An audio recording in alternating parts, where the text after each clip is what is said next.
America, 1933. Banks were collapsing. Factories were silent. 1 out of every 4 Americans had no job. Families stood in endless breadlines. Farmers watched their land turn to dust. The nation was trapped in the grip of the Great Depression. Hope was fading. Then, a new president stepped forward. In March 1933, Franklin D. Roosevelt took the oath of office. Calm, confident, determined. At his inauguration, he spoke words that would echo through history. The only thing we have to fear is fear itself.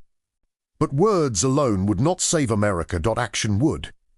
Roosevelt promised the country a New Deal, a bold series of programs designed to bring relief to the suffering, recovery to the economy, and reform to a broken financial system. He moved with urgency. Within his first 100 days, Congress passed sweeping legislation. Banks were temporarily closed, inspected, and reopened under strict new regulations. For the first time, deposits were protected, restoring public trust in the financial system. Millions of unemployed Americans were put back to work. Young men joined work camps, planting trees, building parks, restoring forests. Crews constructed roads, bridges, schools, hospitals, and dams. Across the nation, the sound of tools and machinery replaced the silence of despair. The government paid farmers to reduce crop production in an effort to stabilize collapsing prices. Businesses were encouraged to cooperate under new federal guidelines. Factories slowly began to operate again. Wages returned to households that had nearly lost everything. For many Americans, the New Deal meant survival.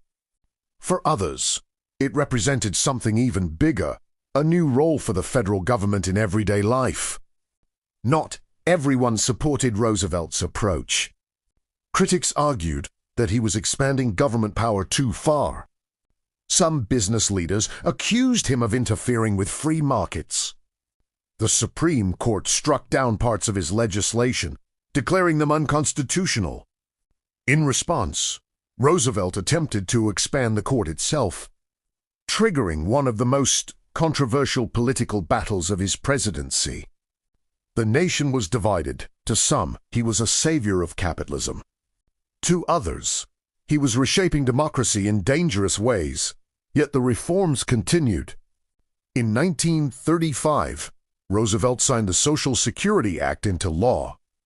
For the first time in American history, elderly citizens would receive guaranteed pensions.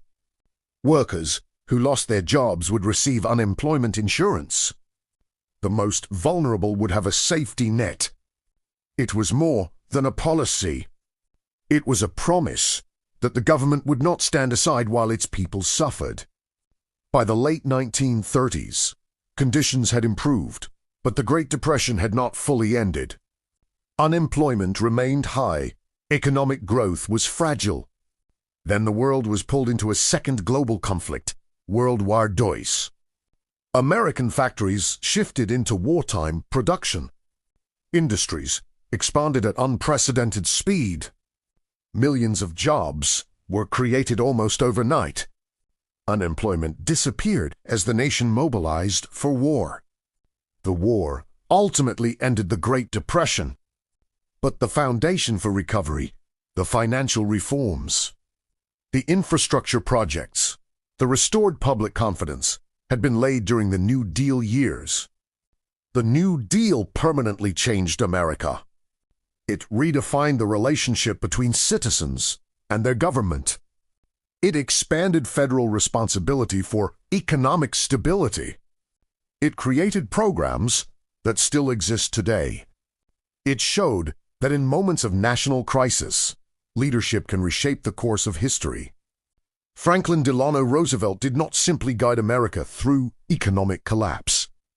He transformed the expectations of what government could be.